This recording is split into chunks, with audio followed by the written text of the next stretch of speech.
Oke, apa kabar semuanya? Selamat hari Minggu. Saya diberkati sekali sama praise and worship-nya. Terima kasih buat Tuhan gini loh. Saudara, kalau saya pribadi ya, nggak terus dapat sesuatu dari Tuhan, nggak mungkin kuat melayani terus sih. Melayani itu, apa ya? Mungkin kalau saya dapat duit, masih oke kali ya. Melayani tapi saya tambah dapat duitnya buat saya masih oke. Tapi saya punya keputusan bahwa saya nggak ambil apa-apa dan gini. Satu yang membuat saya tetap semangat adalah apa ini? Kalau saya bisa terus dapat sesuatu dari Tuhan. Saya sendiri dapat apa ya? Diperbaiki terus ya. Susah ceritanya, tapi coba saya sampaikan lewat bagian dari firman Tuhan ini ya. Bulan ini kita masuk dengan Life of the Redeemed. Tentang Paskah, dan ini sebuah message yang penting, jangan lewatkan minggu demi minggunya. Kenapa? Ini intisari kekristenan. Waktu saudara dan saya miss tentang Paskah, maka saudara tidak mengerti kekristenan. Kekristenan cuma KTP buat kita, nggak lebih daripada itu. Intisarinya ada di Paskah, oke? Penebusannya ada di Paskah. Cerita kekristenan ada di Paskah. Nah, saya mau masuk dalam tema yang diberikan minggu ini, the obedience of Christ, the obedience of Christ, ketaatan dari Kristus. Coba kita lihat sama-sama ayatnya, kita baca sama-sama dengan semangat ya saudara ya. Kita baca dengan suara keras supaya setan kabur dari hidup kita. Oh bukan, supaya hidup kita dibangun. Ya setan gak kabur gara-gara saudara baca Alkitab keras-keras, ya kan? Setan kabur karena nama Yesus, tapi waktu kita baca Alkitab dengan jelas, telinga kita mendengar, iman kita dibangkitkan, ya. Oke. Matius 26 ayat 36 sampai 46. 2, 3. Maka sampailah Yesus bersama-sama murid-muridnya ke suatu tempat yang bernama Getsemani. Lalu ia berkata kepada murid-muridnya, "Duduklah di sini sementara aku pergi ke sana berdoa." Dan ia membawa Petrus dan kedua anak Zebedius sertanya. Maka mulailah ia merasa sedih dan gentar. Lalu katanya kepada mereka, "Hatiku sangat sedih, seperti mau mati rasanya. Tinggallah di sini dan berjaga-jagalah dengan aku." Maka ia maju sedikit, lalu sujud dan berdoa. Katanya, "Ya Bapakku, jikalau sekiranya mungkin, biarlah cawan ini lalu daripadaku. Tetapi janganlah seperti yang kukehendaki, melainkan seperti yang kau kehendaki." Setelah itu ia kembali pada dan mendapati mereka, dan ia berkata kepada Petrus, "Tidakkah kamu sanggup berjaga-jaga 1 jam dengan aku? Berjaga-jagalah dan berdoalah, supaya kamu jangan jatuh ke dalam pencobaan. Roh memang penurut, tetapi daging lemah." Lalu ia pergi kedua kalinya dan berdoa.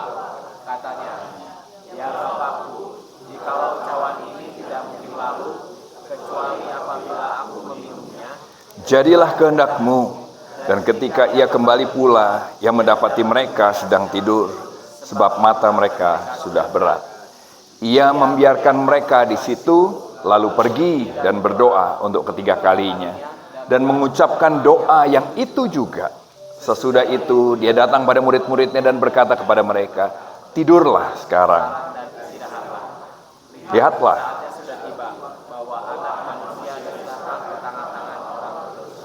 bangunlah, marilah kita pergi. Dia yang menyerahkan aku sudah dekat." Yang setuju katakan amin. Saudara, kalau saudara mau tahu cerita ini di rumah, coba saudara baca ya, saudara cari tokohnya siapa. Jelas tokohnya ada 2 sih, Yesus dan murid-muridnya. Karena dua tokoh ini, 2 figur ini yang terus diulang-ulang, Yesus dan muridnya. Ya, jadi ini cerita tentang Yesus dan muridnya. Nah, lalu nanti saudara coba lihat kata-kata apa yang diulang terus. Nanti saya akan ajak kita bahas itu ya. Nah, dari sini apa yang Tuhan mau ajarin sih? Tuhan mau ajar bagaimana dia taat. Katakan sama-sama taat. Nah, ini intisari Paskah. Tuhan gak perlu melakukan ini. Yesus gak perlu jadi manusia. Tapi dia memilih taat. Di tempat yang enak sekali, dia tinggalkan untuk taat. Bahkan dia turun ke dunia di tempat bukan yang mewah, bukan tempat yang oke, bukan kelas 1. Dia tinggal di situ Dan dia masih pergi lebih jauh lagi, lebih dalam lagi, kemana? Ke salib. Di atas kayu salib dia disiksa, dianiaya. Saya kemarin ke Israel sama Pastor Surya. Saya kebayang itu, kalau kebayang yang waktu disiksa, dimasukin guanya di bawah tanah, batu semua. Kalau saya pasti gini, udah meriang, gak karu-karuan, panas dingin, udah gak ada rasa semua. Kenapa? Kita dicambuk semuanya dalam kondisi seperti itu, diturunin ke bawah, tempatnya sangat dingin, batu semua. Wow, tempat seperti itu. Yang membuat dia mau melakukannya cuma ketaatan dan kasih. Kasih buat saudara, kasih buat saya, ketaatan dan kasih. Saya kemarin diceritain sama satu teman, ada seorang misionaris di Surabaya, bule. Dia udah sekian lama ada di Indonesia. Suatu kali dia harus pulang. Saya lupa nanya kenapa dia harus pulang. Singkat cerita dia pulang. Oh, COVID. Waktu COVID dia pulang. Dia tinggal di sana. Dia ngeluh terus di Amerika. Kenapa? Dia bilang, WC-nya terlalu bagus di sini. Dia bilang, kamar mandi saya terlalu bagus. Kamar saya terlalu bagus. Dia terus mengeluh dan dia berharap kapan dia bisa kembali lagi ke Indonesia. Dan kemarin dia kembali ke Indonesia. Begitu sampai di Indonesia dia bilang gini, nah lihat. Begitu saya sampai Indonesia, macet di depan saya, polusi begitu luar biasa. Inilah tempat di mana Tuhan panggil saya. Dia bilang, saya nggak dipanggil untuk di tempat yang nyaman, saya dipanggil untuk pergi ke tempat ini. Dan dia mengajar, dia jadi guru bahasa Inggris, dia ngajar frisbee, saudara tahu itu? Frisbee, muridnya banyak sekali dari berbagai kalangan. Dan sambil main frisbee, nanti ada yang ngobrol sama dia. Dia bersaksi di situ. Dia mulai bercerita tentang Yesus di situ. Dia datang untuk Indonesia. Dia meninggalkan, dia bilang, kamar mandi saya di sana terlalu bagus. Kamar saya di Amerika terlalu bagus. Bukan di sini saya dipanggil. Sampai pendetanya bilang begini sama saya, ada ya orang kayak gitu ya. Kenapa? Jarang yang kayak gitu. Karena kita ikut Tuhan supaya hidup kita lebih baik kan. Kita ikut Tuhan supaya hidup kita lebih enak kan. Sudah jarang sekali orang yang mau ikut Tuhan untuk taat sama Tuhan. Untuk belajar menyenangkan dia. Mencari apa isi hati Tuhan. Yang kita pengen adalah Tuhan menggenapi isi hati kita. Nah, ada dua jenis ketaatan kalau kita lihat. Ini yang Tuhan Yesus lakukan. Yang pertama aktif dan yang kedua pasif. Katakan aktif, pasif. Aktif itu bicara gini, Tuhan Yesus memberi contoh. Dia mentaati hukum Taurat. Dia berbuat baik, dia berbuat kasih, dia melayani, dia mengampuni. Itu aktif. Kita yang melakukan. Tapi ada ketaatan pasif. Katakan pasif. Pasif itu gini loh. Tuhan Yesus disiksa, dia menerima. Dia tidak melakukan, tapi dia difitnah, dia belajar taat. Begitu juga saudara dan saya. Dalam hidup kita ikut Tuhan, kita perlu ketaatan pasif dan aktif.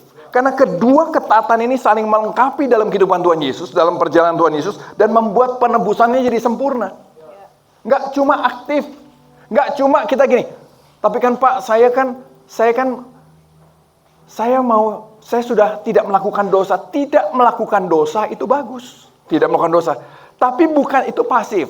Pasif itu salah satu, kita tidak melakukan sesuatu, tidak melakukan yang jahat. Kita nggak ngomongin orang, kita nggak gosipin orang, itu bagus. Kita nggak berbuat jahat, kita nggak berbuat, itu bagus. Tapi juga ketaatan perlu aktif. Apa perintah Tuhan dalam hidup kita? Apa perintah Tuhan dalam hidupmu? Itu perlu diperhatikan juga. Karena ketaatan perlu bekerja sama, dua-duanya pasif dan aktif. Waktu dalam hidup Yesus itu bekerja sama menjadikan penebusan Kristus sempurna. Tapi dalam hidup kita, maka ketaatan yang pasif dan aktif, kalau ada dalam dua-duanya, maka itu akan melengkapi dan membuat kita bertumbuh menjadi murid Kristus yang sejati. Amin. Saudara dan saya akan belajar jadi murid Yesus kalau kita mempunyai ketaatan dua ini. Ya. Coba saya tanya, apa yang Tuhan mau untuk kita lakukan? Dan juga apa yang Tuhan tidak mau untuk kita lakukan. Pasif dan aktif. Nah, di dalam ketaatan ini, di dalam rangka taat sama perintah Bapa, dalam rangka ketaatan inilah Yesus menghadapi sebuah pergumulan berat. Pergumulan yang sangat berat, pergumulan yang tidak bisa kita mengerti. Ya kan? Nah, Alkitab bilang dia datang ke Getsemani. Getsemani itu artinya apa sih? Getsemani artinya ini, pemerasan minyak. Tempat pemerasan minyak. Itu arti Getsemani. Sekarang disebutnya Taman Getsemani. Bagus seakan-akan gitu ya. Taman bunga, taman pohon zaitun. Sebetulnya arti Getsemani adalah tempat pemerasan minyak, kilang minyak, di mana semua biji-biji itu dipecah, diperas sampai keluar minyaknya. Dan di situ darah Yesus, waktu dia berdoa, keringat sampai keluar seperti darah. Waktu saya ke Israel ada dokter di situ, dia bilang ini, dia menangis di tempat ini. Paling dia menangis ini, dia bilang, saya dokter, saya mengerti kira-kira apa yang terjadi sampai pembuluh darah bisa pecah. Itu stres berat, tekanan berat, membuat pembuluh darah bisa pecah, yang keluar dari darah. Jadi pembuluh darah kecil-kecil ini, bukan berarti bisa serangan jantung, bukan juga, tidak selalu begitu. Tapi itu stres yang sangat berat. Saudara pernah merasa depresi, kita depresi ini aja udah ngeluhnya, aduh hidup udah sengsara banget. Itu belum sampai keluar darah ya. Yesus itu depresinya, tekanannya sampai darah keluar. Sampai pembuluh-pembuluhnya pecah. Ini tempat pemerasan minyak. Di situ Yesus diperas minyak. Nah ini message dari firman Tuhan. Bahwa sometimes ketaatan kita akan membuat kita ada di tempat yang gak nyaman. Diperas kita. Itu yang tadi saya bilang ini, bahwa kalau saya nggak terus mendapatkan dari Tuhan, pelayanan itu udah nggak. Kenapa? Karena diperas, saudara. Tadi malam saya ngobrol sama teman saya dari Surabaya yang ada di PVJ sekarang, dia bilang, karena nggak bisa tidur, kita memikirkan banyak hal, kita merenungkan banyak hal, beban tuh kadang-kadang terlalu berat, dia bilang gitu. Karena dia lebih pemikir dari saya. Tapi maksud saya gini, kita perlu terus mengalami Tuhan. Nah, waktu Yesus merasa sedih dan gentar, waktu dia diperas begitu rupa, dia membawa Petrus dan kedua anak Zebedeus, Yohanes dan Yakobus sertanya. Yang lain suruh tidur. Yang tiga ini dibawa. Kenapa? Yesus mau berbagi sama mereka. Berbagi apa? Pergumulan yang dia mau hadapi. Dia mau cerita, yuk, lu lihat yuk, gimana saya gemper nih. Gimana saya betul-betul sedih dan gentar. Dia bilang, ayo kamu sama-sama, dan dia mau ajar nih, bagaimana cara dia menghadapi pergumulan itu. Jadi kalau saudara mau lihat gini, kadang-kadang kita udah begitu lama jadi Kristen sampai salib Yesus buat kita udah gak istimewa lagi ya. Ya udah biasa salib Yesus. Coba renungkan di cerita Paskah ini, bagaimana seharusnya dia gak perlu lakukan itu. Dan bagaimana itu pengalaman yang gak menyenangkan sekali. Tapi bukan cuma sampai dia taat di situ, dia mau ajar sama murid-muridnya sesuatu. Sama seperti sekarang sama saudara dan saya, dia mau ajar kita. Nah di dalam bagian ayat firman Tuhan yang kita baca, kata doa, ada yang diulang-ulang. Kata doa diulang 5 kali, kata tidur 3 kali, kata berjaga-jaga 3 kali. Katakan sama-sama doa, tidur, berjaga-jaga. Nah saudara mau lihat itu? Jadi ternyata lawannya doa itu tidur. Lawannya berjaga-jaga itu tidur. Ya. Nah, apa yang Yesus lakukan waktu dia merasa diperas semuanya? Waktu dia lagi betul-betul sampai darah keluar. Dia berdoa. Apa yang saudara lakukan waktu saudara ada masalah? Berdoa nggak? Oh tidur. Ya kan? Sometimes kita malah ada gini, saya mundur dulu dari Tuhan. Nggak mau ikut Tuhan dulu. Kenapa? Karena kita tidur. Yang harus dilakukan waktu menghadapi masalah, apapun masalahnya loh. Ngurus anak, sama pasangan, sama bisnis, apalagi semua masalah, coba doa. Kenapa nanti kita belajar? Kenapa kok doa ini penting sekali? Tapi cobalah berdoa. Lalu murid-muridnya bilang ini, aku mau berdoa. Dia mau kasih lihat waktu aku punya masalah, aku berdoa. Terus dia bilang sama murid-muridnya, kamu berjaga-jaga ya. Gregoreo, berjaga-jaga. Artinya gini, waspada, memperhatikan. Jadi Tuhan juga bilang ini, perhatiin saya ya. Gimana saya bergumul, gimana saya takut, gimana saya menghadapi semuanya. Jangan malah tidur. Setuju? Gimana posisi saudara dan saya sekarang? Waktu doa kita, waktu masalah kita kayaknya terus, kita malah gini, malas sama Tuhan. Kita nggak lagi merenungkan firman. Kenapa? Kita kecewa, kita mau mundur. Ada seorang nih, kalau tadi pendeta yang tadi meninggalkan Amerika untuk tinggal di Indonesia dan bilang, wah ini luar biasa tempatnya, polusinya luar biasa, semuanya banyak sekali kekurangan negara ini. Dan dia bilang, inilah tempat saya dipanggil. Tapi ada seorang pendeta bule lagi terkenal. Dia pergi ke Afrika. Waktu dia pergi ke Afrika, dia kaget sekali dengan kemiskinan absolut di sana. Kemiskinan absolut itu gini loh, sampai berapa generasi pun tidak akan keluar dari kemiskinan. Sudah bisa mengerti maksud saya? Gini loh, misalnya contoh, ada orang tinggal di pembuangan sampah. Kira-kira bagaimana cara dia keluar? Nabung mau berapa lama untuk dia bisa keluar dari sana? Untuk dia bisa beli rumah, atau dia bisa kos, atau dia bisa di luar itu. Penghasilannya berapa, dihitung semua, itu berapa generasi nggak akan keluar dari kemiskinan. Waktu pendeta ini lihat itu, dia kecewa sama Tuhan, dia marah sama Tuhan, dan dia memutuskan nih, Tuhan nggak ada ini. Tuhan jelas nggak ada. Dan dia memutuskan jadi ateis. Dia jadi ateis yang sangat terkenal, dia karang buku terkenal sekali, dia kaya raya. Tapi kan dia dulu pendeta, jadi sekarang suka berdebat di berbagai negara, diundang berdebat sama seorang pendeta yang temannya.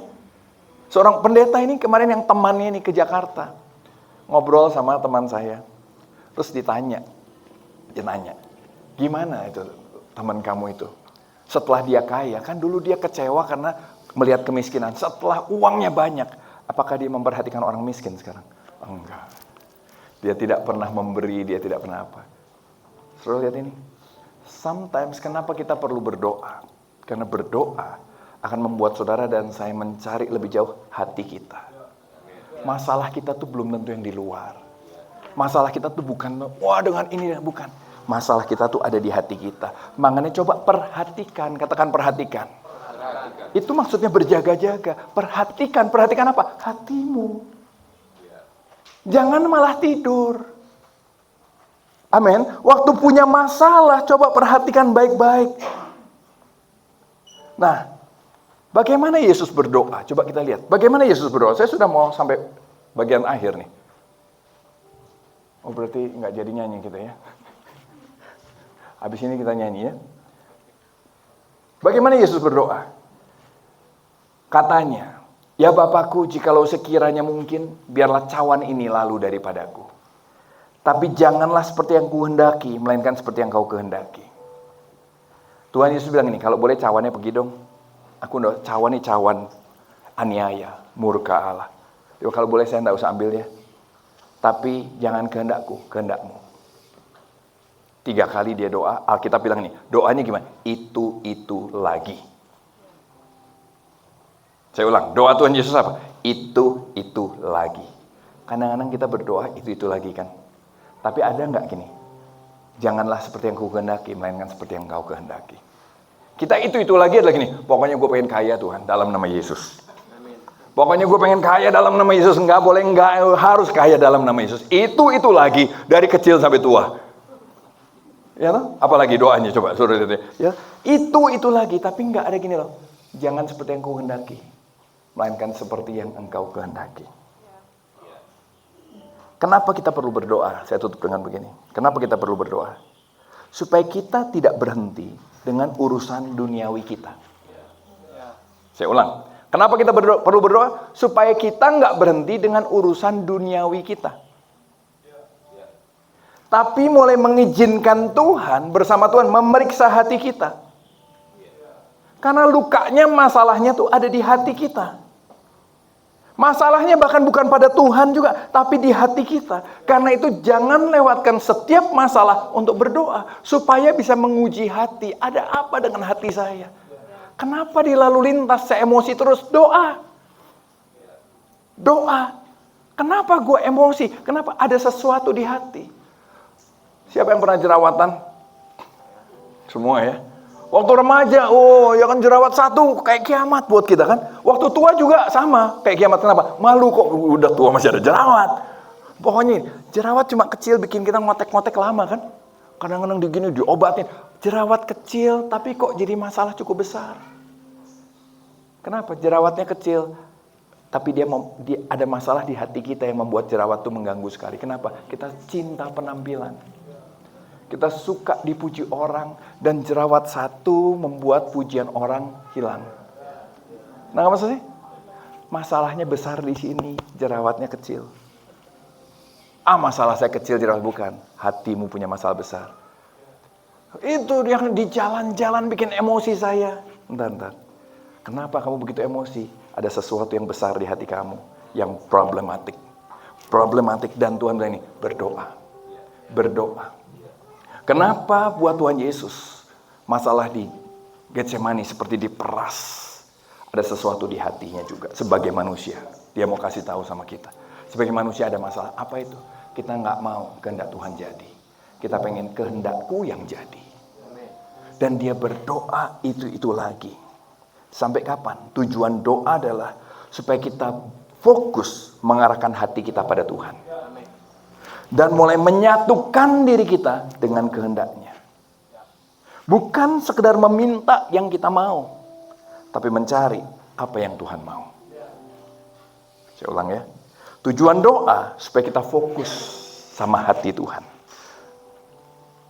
Dan menyatukan hati kita sama kehendaknya. Itu tujuan doa.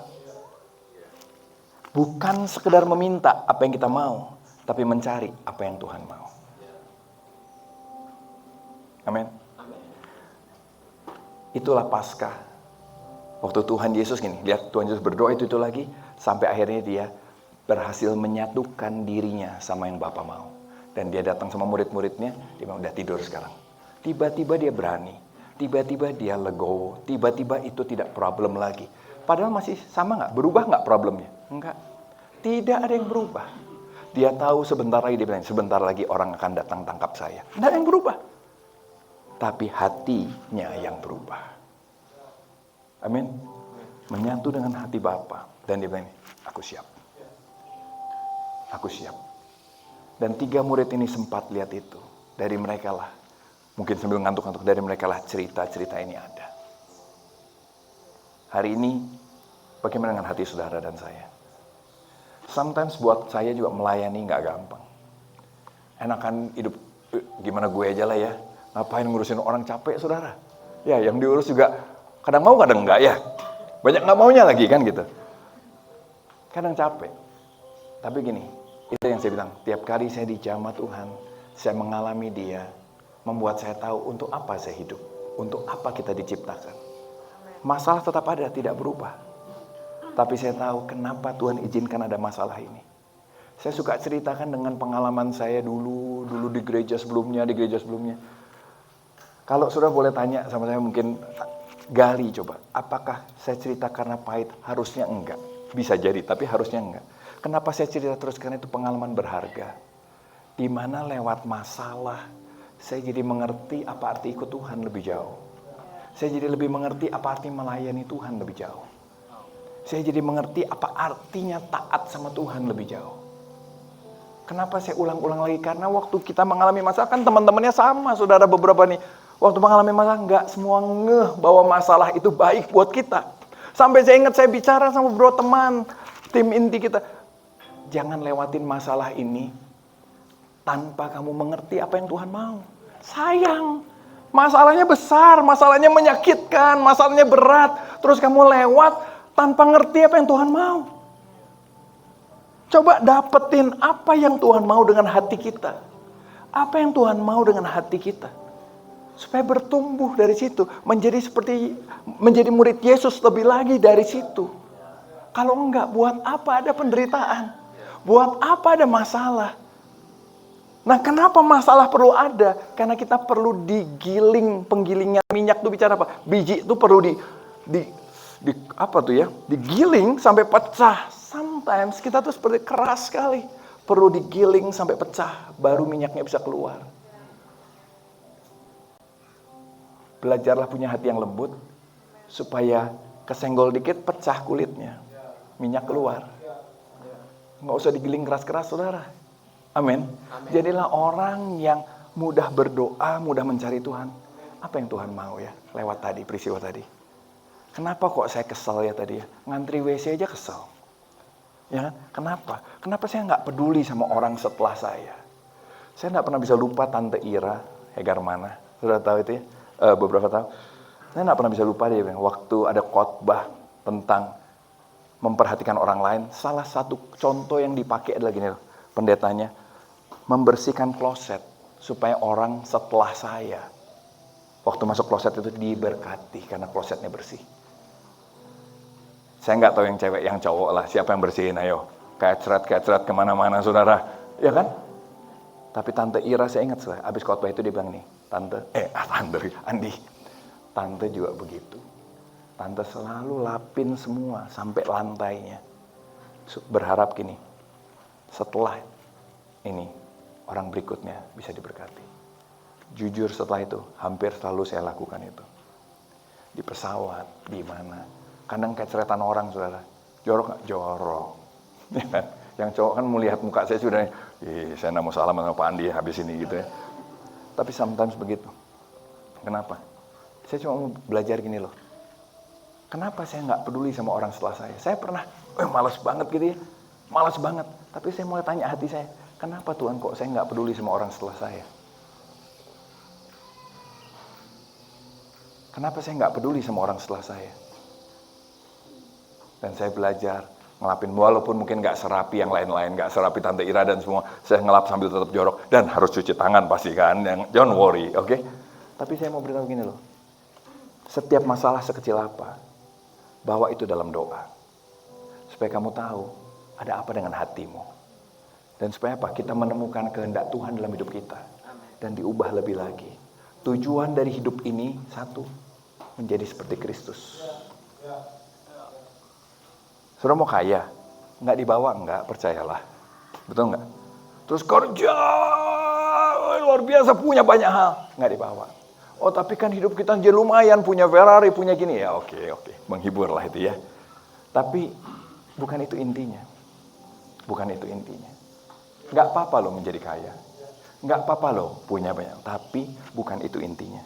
Intinya adalah dalam semua bagian hidup ini. Apa sih kehendak Tuhan di sana? Ya. Bahkan ini, kenapa Tuhan izinkan kita ada hari ini? Nah, kekristenan gagal waktu kekristenan berhenti di dirinya sendiri. Gagal mengerti Paskah. Yesus taat karena kasih tadi satu juga. Karena saudara dan saya. Kita nggak mau mikirin yang lain. Kita taat untuk saya saja. Betul nggak, saudara? Kita taat supaya saya makin diberkati. Saya taat supaya hidup saya makin baik. Saya taat supaya keluarga saya dijaga. Saya taat supaya saya. Itu kekristenan yang gagal. Kekristenan nggak pernah berhenti di diri kita. Kekristenan ada selalu untuk orang lain.